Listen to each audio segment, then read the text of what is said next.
We should not be imprisoning people like Madoff and the head of Enron. We should be imprisoning their neighbors because of his environment that these people did such things.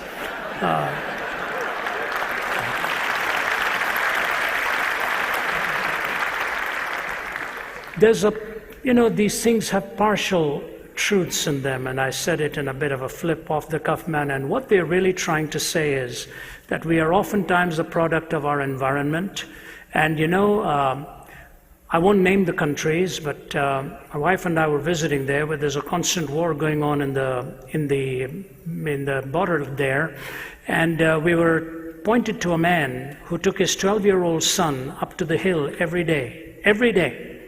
He would take his boy, right from the time he was a little boy, take him up to the top of the hill and point to the country across the line there, and he said, your whole goal in life should be to kill as many of those people in that country as you possibly can. That is your purpose in life and why you are here. And you take a little boy by the hand, and day after day you pummel that kind of stuff into him. And then he wraps bombs around himself and blows himself up one day.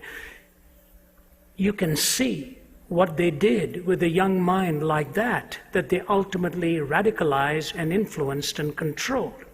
And the tragedy is that this is a deadly half-truth, but it is a half-truth all right. It is your environment and your upbringing has an awful lot to do with this. And so you watch the movies in our time. Look at the impact pornography has taken on this culture.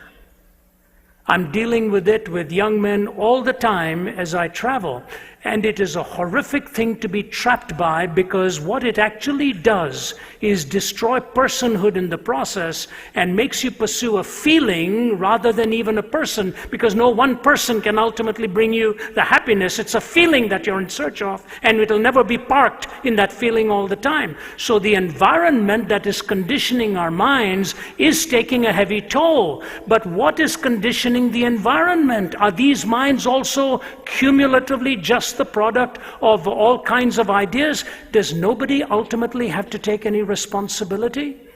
There was a great case in India recently, and in that case the head of a large IT company, one of the largest, which is actually called Satyam, which actually in that language means truth.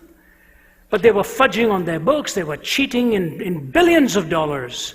And finally he was caught, and he's in jail now. And here's what he said: my problem is this: I was riding this tiger of deceit for so long, I was afraid to get off lest it eat me up.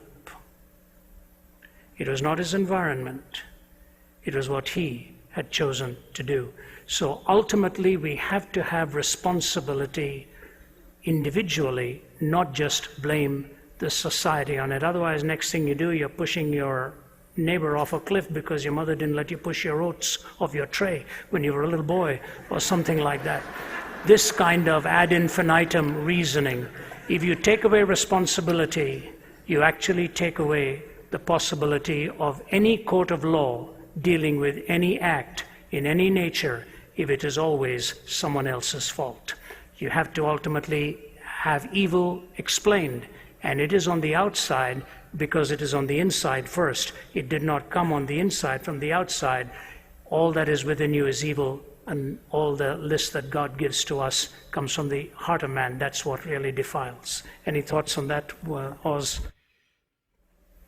What you're describing is the fruits of the 18th century Enlightenment, which doesn't believe in evil, doesn't believe in sin or responsibility, so looks to things like more psychology, better politics, higher education, and this will solve the problem.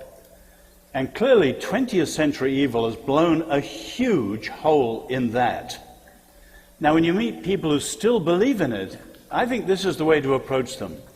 They have never met real evil. Let me give you an example. The great poet W.H. Auden came to faith through meeting evil.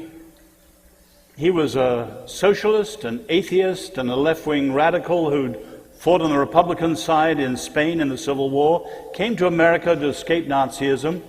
But one evening, watching a documentary in New York, saw Hitler's troops entering Poland, bayoneting women and children. And most of the German audience were on the side of the Nazi stormtroopers and cried out in the darkness, kill them, egging them on.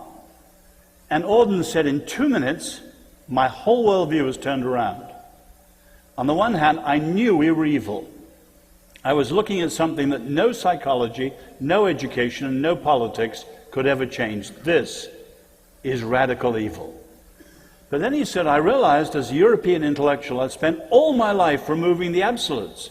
Everything's relative. But I wanted to say that Hitler was absolutely evil. So he said, I left the cinema a seeker after an unconditional absolute, and I met Christ. In other words, many of these people have a very shallow view of human life, and also very shallow political policies too. And it always runs aground on the rock of reality and real evil.